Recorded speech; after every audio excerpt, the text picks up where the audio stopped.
Now, my next guest, Jason, is 34 years old, and at his heaviest, he weighed 350 pounds.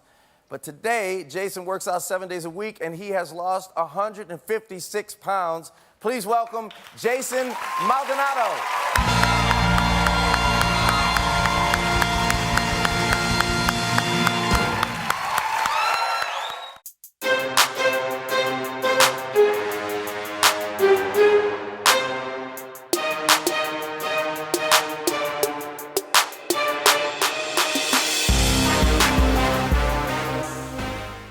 Welcome guys to episode 2 of Fitness with Flex Training with Jason Maldonado. As you guys can see, Jason was featured earlier this year in the Harry Connick Jr. show for his great weight loss success story of losing over 155 pounds, which that in itself is a great feat and many people cannot do. Now in episode 1, we were going over back and certain back techniques to help Jason out continue meeting his fitness goal, and in this episode we're going to be doing some bicep and abs. Now many people might ask, if Jason already lost 155 pounds and he looks fit, why does he continue to train? But the thing is, fitness is a lifestyle, and fitness is something that you have to do for the rest of your life. You cannot stop. Once you stop, your body is going to start changing back to how it was before you started training. As you guys can see here, Jason is wearing a black shirt. And our motto is, the white shirt you get, the black shirt you earn, and Jason definitely has earned the black shirt. And what a black shirt means is that Fitness with Flex believes that you will never get back to how you started. You already have enough knowledge, you know the benefits of being fit, that you're not going to want to go back to that overweight person. Yes, maybe you'll gain 10 pounds, 15 pounds, but you have enough knowledge that you could revert back to how you are at this present moment. I doubt that Jason will ever tip the scales at 300 pounds again with the knowledge that he currently knows. Now we're showing here Jason a couple of different techniques and different couple of exercises that maybe he hasn't been used to. Everyone starts off with a base, but after a while your body plateaus and you want to keep on evolving your body. So it's important to incorporate new exercises and keep challenging your body over and over again. Once your body becomes comfortable with certain exercises, it's not going to grow anymore. Your body will only grow when it's feeling uncomfortable. It's very, very important note to take.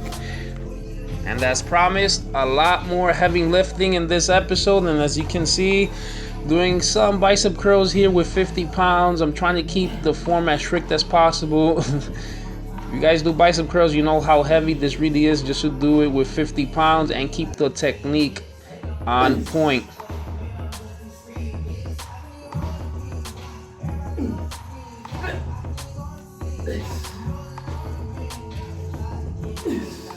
Up.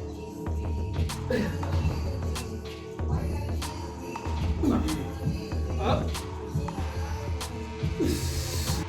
Long stretch on the bottom. The basic exercise for biceps is the bicep curl, but there's many other exercises that you can use, especially depending on the person and what you are trying to develop on your bicep. This incline curl here is a very good exercise for the bicep because it's hard to cheat on these.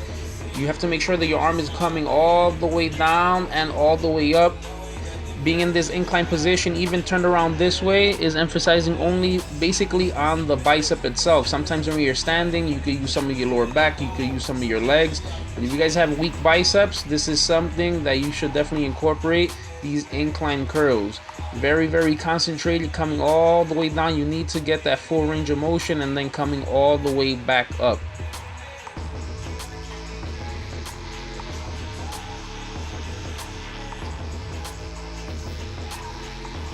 Okay guys, now we're moving along here to abs, and we're starting off with one of the best ab exercises that you can do, which is hanging leg raises.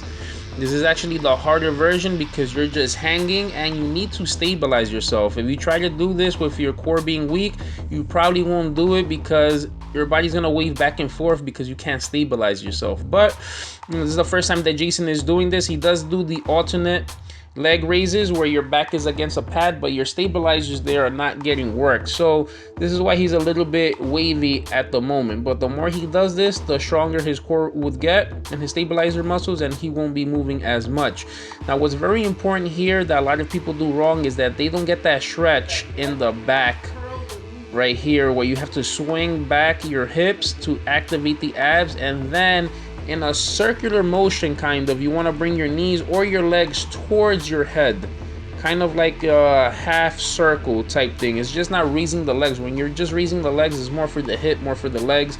Of course, by accident, you're gonna involve some abs there, but to really focus on the abs, you need to have that very strict form. Another very good exercise for the core is this wheel, believe it or not. It's something that I haven't done in a long time, but now that we moved here to the Fitness with Flex gym, is something that I'm definitely incorporating. And again, first time doing it is going to be very hard. This is just not working out your abs. This is also the stabilizers in your shoulders and your hips and your lower back. So a lot of things have to be in place in order for you to be able to do this movement here. Guys, now we're finishing off here with decline sit-ups. Decline sit-ups are very good because it puts more tension on the abs since you're getting that full stretch all the way towards the bottom. When you're doing regular sit-ups, the floor gets in your way. Jason is not used to doing these decline sit-ups, so as you can see, he can't go all the way down, but as he gets stronger, he will be able to. And once you guys get stronger, then you guys can actually add the weight to it like I'm doing here. What is this?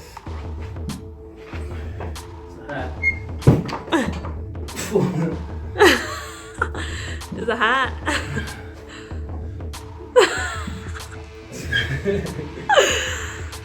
Alright guys, I hope you guys liked this episode. Stay tuned for more, and don't forget to visit the website FitnessWithFlex.com.